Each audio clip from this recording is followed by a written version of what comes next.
खूप वेळा असं होतं की काहीतरी पौष्टिक खायची इच्छा होत असते. अशा वेळेस आजचा हा मेनू तुमच्यासाठी. ग्लुटन फ्री आहे, जास्त खटाटोप करायची गरज नाही. हा पदार्थ तुम्ही नक्कीच बनवा. कधी-कधी अचानक असं वाटतं की डोसा खावा, बनवावा. मग असंही वाटतं की ह्याला भिजवायचं, आंबवायचं, एवढं सगळं कोण करत बसणार? किंवा यात बेकिंग सोडा, बेकिंग पावडर, इनो असं काहीतरी टाकावं लागेल. आज आपल्या किचन घरात असं काही करणार नाही. आजच्या डोशामध्ये असं काही घालणार नाही. चला तर रेसिपी आपण करूया. तर इथे मी या कपने 1 कप ज्वारीचे पीठ घेतले आहे. रोजच्या वापरातील भाकरी बनवण्याचे हे पीठ आहे. यात मी अर्धा चमचा जिरे टाकले आहे. 1 चमचा ओली लाल मिरची अशी बारीक कुटून घेतली आहे. किंवा इथे तुम्ही चिली फ्लेक्स वापरले तरीही चालेल. यात मीठ हे असे चवीनुसार घालायचे आहे. यात आपण सोडा नाही, बेकिंग पावडर नाही किंवा इनोही नाही, असे काहीच वापरणार नाही. यात मी असा बारीक चिरलेला कांदा घातलेला आहे. बारीक चिरलेली कोथिंबीर देखील घातलेली आहे. आणखीन यात हिरव्या मिरचीचा ठेचा घातलेला आहे. यामुळे हा पदार्थ आणखीन चटपटीत होईल. आता चमच्याच्या साहाय्याने मसाले पिठात व्यवस्थित मिसळून घेतले आहेत. आता इथे मी ज्या कपने ज्वारीचे पीठ मोजून घेतले, सेम त्याच कपने 1 कप भरून साधे पाणी ह्या पिठामध्ये घातले. अशा चमच्याने गाठी मोडत पिठाचे घट्टसर बॅटर तयार करायचे आहे. पिठाचे घट्टसर मिश्रण तयार झाले. मिश्रण फुगण्यासाठी 10 मिनिटे झाकून ठेवू. इथे 10 मिनिटे आहेत, तोपर्यंत आपण डोशासोबत खाण्यासाठी चटणी बनवूया. तुम्हाला आवडत असेल तर रेग्युलर बटाट्याची भाजी पण इथे तुम्ही बनवून खाऊ शकता. तर एका मिक्सरच्या भांड्यामध्ये अर्धी वाटी किसलेले सुके खोबरे, अर्धी वाटी भाजलेले चणा डाळ, अर्धा चमचा जिरे घातले आहे. यातच हिरवी मिरची, आले, लसूण याचे काप देखील घातलेले आहे. आता यामध्ये भरपूर अशी कोथिंबीर घालायची आहे. यामुळे चटणीची चव ही दुप्पट होते.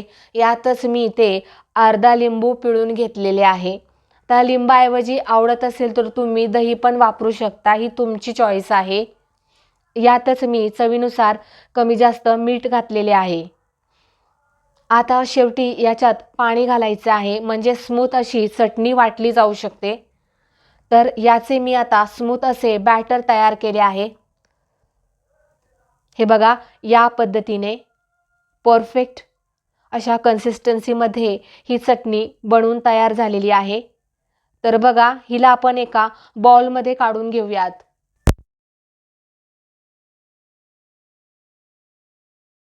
या स्मूथ वाटलेल्या पेस्टला वरतून मसाल्यांचा तडका देऊयात. पॅनमध्ये थोडेसे तेल गरम केले. त्यात मोहरी, कढीपत्त्याची पाने घातली. 2 ओल्या लाल मिरच्या घातल्या आहेत. तडका गरम झाला. स्मूथ वाटलेल्या पेस्टमध्ये हा तडका असा ओतून देऊयात. आता चमच्याने ही चटणी अशी खालीवर करून एकसारखी करून घ्या, म्हणजे मसाल्यांचा फ्लेवर चटणीमध्ये उतरला जातो. अगदी हॉटेलमध्ये मिळते ना तशीच ही चटणी लागते, तेही जास्त मोहन न करिता. परफेक्ट. हे बघा, असे स्मूथ असे टेक्स्चर या चटणीला आले आहे. चटणी तेवढीच चविष्टही झालेली आहे. 10 मिनिटानंतर पिठावरील झाकण बाजूला काढूयात. इथे पिठाने पाणी पूर्णपणे शोषून घेतले आहे. आता पीठ मोजून घेतलेल्या कपनेच 1 कप आणखीन या पिठात पाणी घालूयात. आता चमच्याने पीठ असे एकसारखे करून घेऊयात. यातील गाठी अशा मोडून घ्यायच्या आहेत. हा जो ज्वारीचा डोसा आहे ना, त्याला पाणी थोडे जास्तच वापरतात, त्यामुळेच तो खूप जास्त क्रिस्पी होतो. पीठ चमच्याने असे एकसारखे ढवळत राहायचे आहे. पीठ अजूनही घट्टसर आहे, तर मी यात आणखीन अर्धा कप पाणी घालते. पीठ असे पातळसरच हवे आहे, म्हणजे ते तव्यावर छान पसरले जाते. डोशाला चांगली जाळीही पडते. तर इथे 1 कप ज्वारी पिठासाठी 2.5 कप पाणी वापरायचे. हे पहा, असे परफेक्ट कन्सिस्टन्सीमध्ये बॅटर हवे. तरच अगदी कुरकुरीत डोसे हे तयार होतात.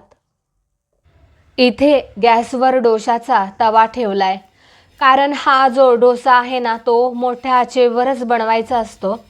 तवा गरम झाल्यावर त्यावर असे थोडेसे तेल पसरवा. आता तेल ओले कापड घेऊन पुसून काढायचं. आता आपण बनवलेले पिठाचे पातळसर मिश्रण आहे ना ते चमच्याने मोठ्या आचेवर अशा पद्धतीने सोडायचे आहे. तवा गरम असल्यामुळे पिठाची जाळी पडत आहे. हा डोसा नॉनस्टिक तव्यावरच बनवायचा हे लक्षात ठेवा. तुम्ही ते पाहू शकता, मी इथे डोशाला अजिबात हात लावणार नाही. फक्त हा डोसा शिजवून घेणार आहे. नेहमीचा जो डोसा असतो त्या डोस्यामध्ये आणि ह्या डोस्यामध्ये खूप फरक असतो. हा आपण कुरकुरीत होण्यासाठी मंद आचेवरच शिजवायचा आहे. तसेच हा डोसा फारच पौष्टिक असतो खाण्यासाठी. तुम्हाला जेव्हा वाटेल तेव्हा बनवून खाऊ शकता. जेव्हा हा पूर्णपणे शेप धरेल, त्यातील पाणी पूर्णपणे संपेल, तेव्हा तो कोरडा झालेला असतो. असा जाळावर तो धरायचा आणि असा गोल गोल फिरवायचा, म्हणजे हा व्यवस्थित शिजला जातो. डोसा असा कोरडा झालेला असेल तेव्हा आजूबाजूला थोडेसे तेल टाकून घ्या. पुन्हा याला शिजवून घ्यायचं आहे. डोशाने कडेने कडा सोडलेल्या आहेत. जेव्हा तुम्ही उलटा करून पाहाल तेव्हा समजेल हा डोसा तुम्ही बनवला आहे. इतक्या कमी वेळेमध्ये हा डोसा बनवून तयार होतो. फार जास्त वेळही लागत नाही. फक्त वरची बाजू कोरडी झाली पाहिजे. आता याला असं घडी घालून प्लेटवर काढूया. आता तुम्हाला वाटले तर यावर तुम्ही चटणी, बटाटा भाजी लावू शकता आणि गरमागरम असाच सर्व करू शकता. परफेक्ट, अगदी जाळीदार, मस्त खमंग कुरकुरीत डोसा बनवून तयार आहे. आता याच तव्यावर आपण पुन्हा एकदा डोसा बनवूया. असे ओले कापड घेऊन तवा पुसून घ्यायचा आहे. डोशाचे हे मिश्रण तव्यावर सोडण्या अगोदर एकदा असे ढवळून घ्यायचे आणि याच पळीने मिश्रण तव्यावर सोडायचे आहे. कमीत कमी 3 ते 4 पळी मिश्रण एका वेळेस हे जातेच. या पद्धतीने मंद आचेवर असे वाटले की हा कुरकुरीत झालेला आहे. यावर थोडेसे कडेने तेल सोडायचे आहे. आता हा तव्यामधून बाहेर काढा. हे पहा, अगदी जाळीदार, चमचमीत, पातळसर, कुरकुरीत, तेवढाच पौष्टिक डोसा. कोणालाही खाऊशी वाटणार नाही, हे होणारच नाही. हे तुम्हीच सांगा. चला तर मग असा पौष्टिक ज्वारी पिठाचा डोसा तुम्ही देखील बनवून पाहाच. तुम्ही जर फिटनेसमध्ये असाल, वजन कमी करायचे, डायबिटीज असेल, तांदूळ गहू तुम्हाला चालत नसेल, तरी हा ज्वारीचा डोसा एक उत्तम पर्याय ठरू शकतो. नक्कीच हा डोसा तुम्ही बनवून खाऊ शकता. अगदी कमी तेलातील परफेक्ट डाएट रेसिपी तुम्हाला कुठेच पाहायला मिळणार नाही. आणि वाटले तर तुम्ही हा डोसा दह्यासोबतही खाऊ शकता. आज बनवलेली चटणी ही कमी तेलकटीच आहे आणि यासोबत मी तुम्हाला 2 डोसे बनवून दाखवले आहेत. मंडळी, अतिशय पौष्टिक रेसिपी आहे. एकदा बनवून तर पाहाच. चला तर मंडळी, भेटूयात अशाच नवीन रेसिपीमध्ये. आणि आजची रेसिपी तुम्हाला कशी वाटली हे कमेंटमध्ये मला नक्की कळवा. यातील एक डोसा मी तुम्हाला खाऊन दाखविते. डोसा किती कुरकुरीत आहे ते पहा.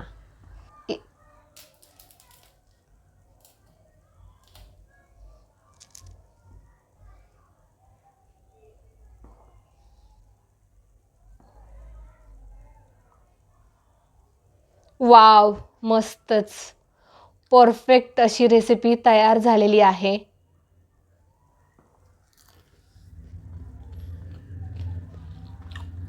आता ज्वारी पिठाचा आणखीन एक नाश्ता बनवूया.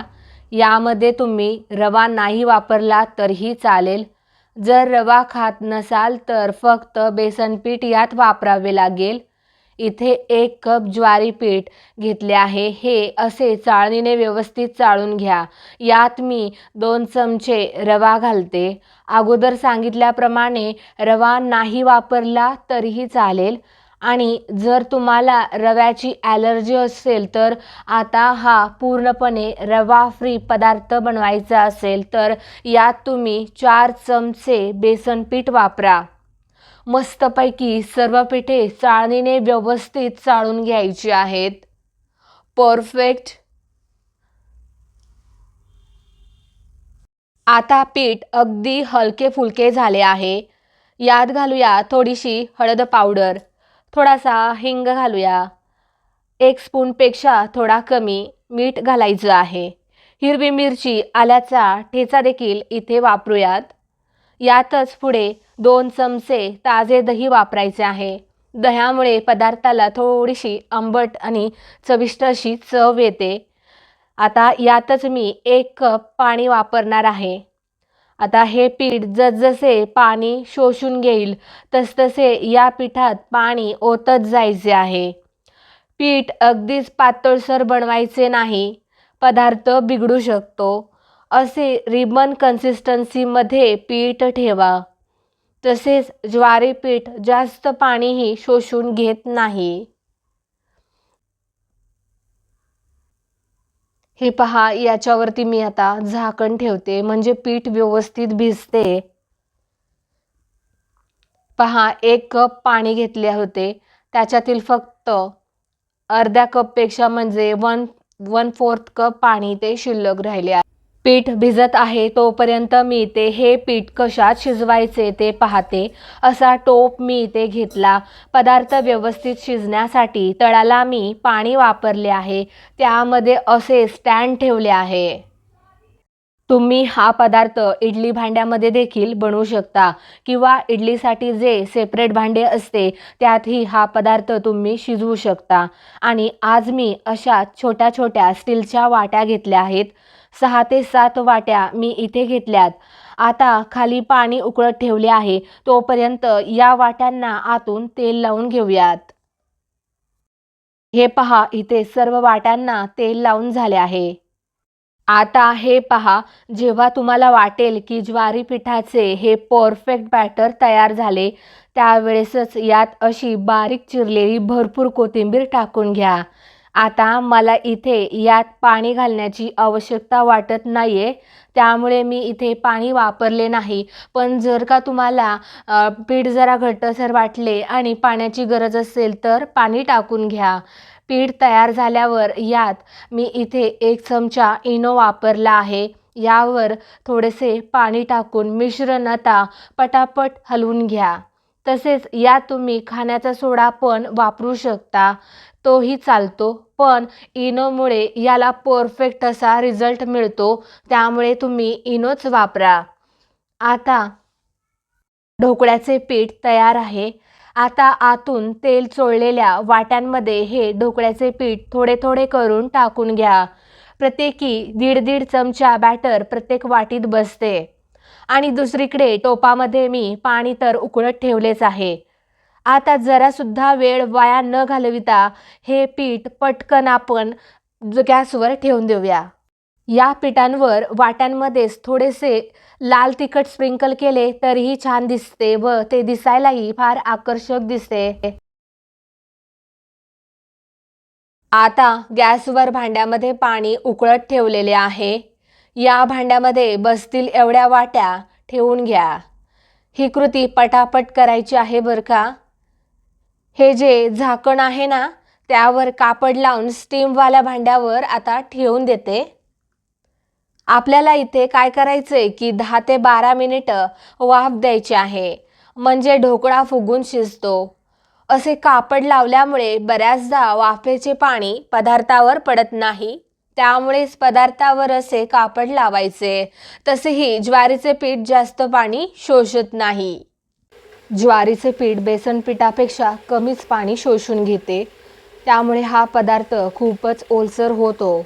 त्यामुळे असे कापड लावणे हे आवश्यक आहे। आणि या ट्रिकमुळे तुमचा ढोकळा हा एकदम परफेक्ट बनेल। आता बरोबर 20 मिनिटे झाले आहेत। आता याला आपण बाहेर काढूया आणि यानंतर आपण यावर मस्तपैकी चुरचुरीत फोडणी देऊया। हे पहा, मी यामध्ये सुरी घालून पाहते। मस्तच बघा, सुरीला ढोकळा अजिबात चिकटत नाही, म्हणजे ढोकळा एकदम परफेक्ट झालेला आहे। तर याची वाफ थोडी जाऊन देऊया। आणखीन 5 मिनिटं मी फक्त याच्यावर झाकण ठेवते, गॅस बंद केलाय। हे पहा, अगदी मऊसूत ढोकळे बनवून तयार झालेले आहेत। याला कुठेच अधीमधी चिराही पडलेल्या नाहीत। तुम्हाला ढोकळा आतून कसा झाला तेही पुढे दाखविणार आहे, त्यावर फोडणीही घालून दाखवते।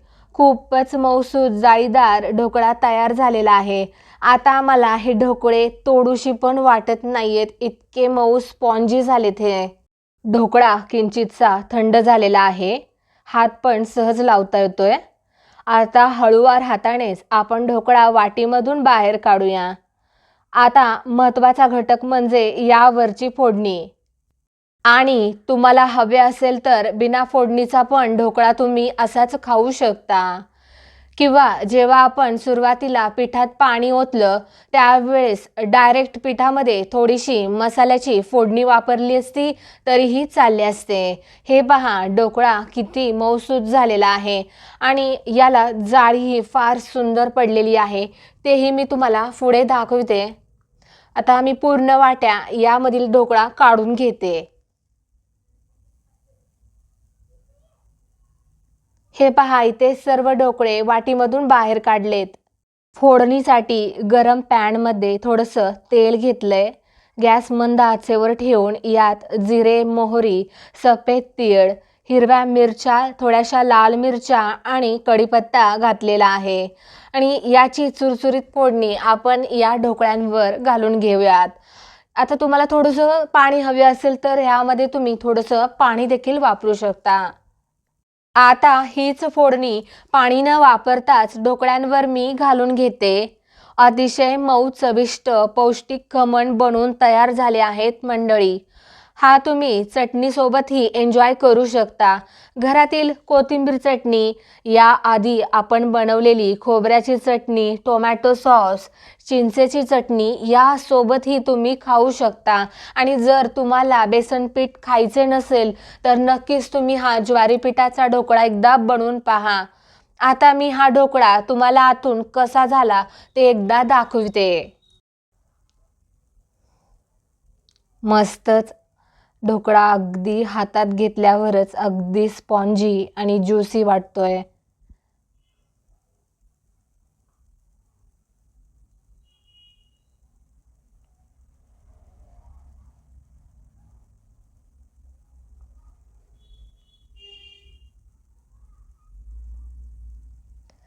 हे पहा, आहे की नाही, अतिशय मऊसूत जाळीदार ढोकळा बनवून तयार झालेला आहे। मंडळी, ही रेसिपी नक्की ट्राय करा आणि कशी झाली ते कमेंट करून मला नक्की कळवा।